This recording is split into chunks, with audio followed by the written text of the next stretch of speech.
तो के पता बा, हमके हमेशा से एगो पागल लइका चाहत रहे, बिल्कुल हमरे जैसन।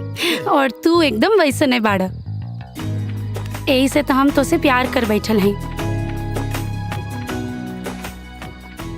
पता न काहे आज अपने ही मेहरारू के मुंह से प्यार शब्द सुन के अच्छा ना लागत रहे, काहे कि ई कहीं न कहीं हमार मेहरारू अंजलि के साथ धोखा रहे।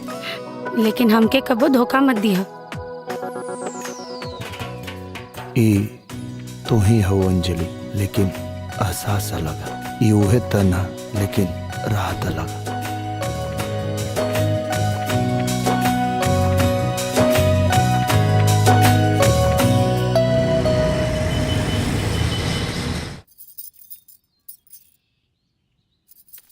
अरे तू यहाँ काहे? हम रउआ शूटिंग पर नहीं आ सकेनी का? का बात करता रू? काहे ना आ सकता रू? कहीं भी आ सकता रू, कहीं भी जा सकता तो रू। चिहुक काहे गई नी? तू मंदिर जाए वाला रहलू ना? हम तो मंदिरे जाए वाला रहनी, लेकिन रउआ शूटिंग के बाद कहाँ और केकरा साथे जानी? हम कहाँ जाए सुना? और हाँ, केकरा साथे जाए?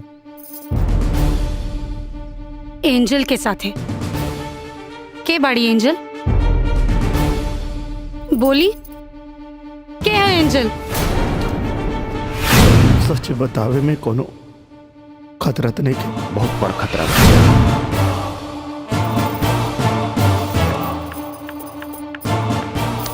रउआ जवाब काहे नहीं की देत? बताई के बाड़ी एंजल? मरीज के झटका लग सकेला और आत्महत्या का कोशिश भी कर सकेला।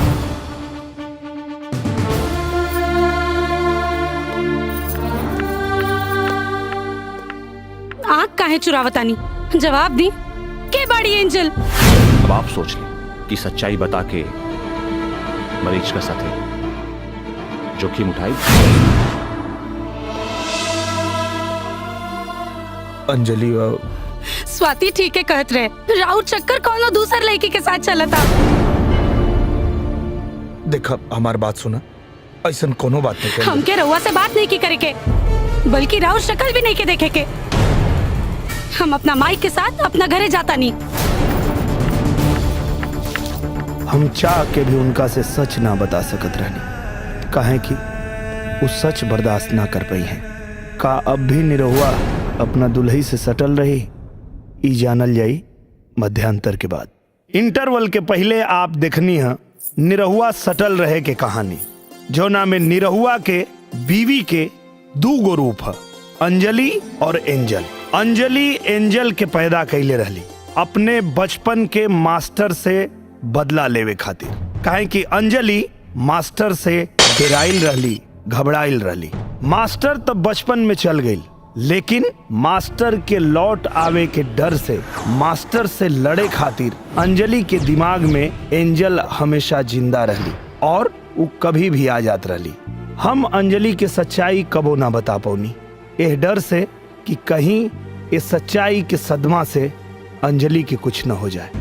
अब हम अपने मेहरारू के दूसरा रूप एंजल के ऐसा ही छोड़ त ना सकत रहनी, एह लिए हम अपने अंजलि के दूसरा रूप एंजल के जीवन में एक नया रूप लेके एंट्री लेनी, नीरू बन के। और कमाल के बात तई है कि एंजल के नीरू से प्यार भी हो गई। और जब यह बात के खबर हमरा बीवी अंजलि की चलल कि हमरा जीवन में कोनो और लड़की बा जेकर नाम एंजल है, जेकरा बारे में वो कुछ ना जानत रहली, तो अंजलि हमरा से सारा रिश्ता तोड़ देली।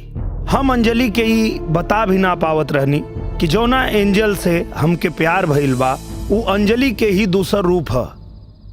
अब आगे देखी सबे।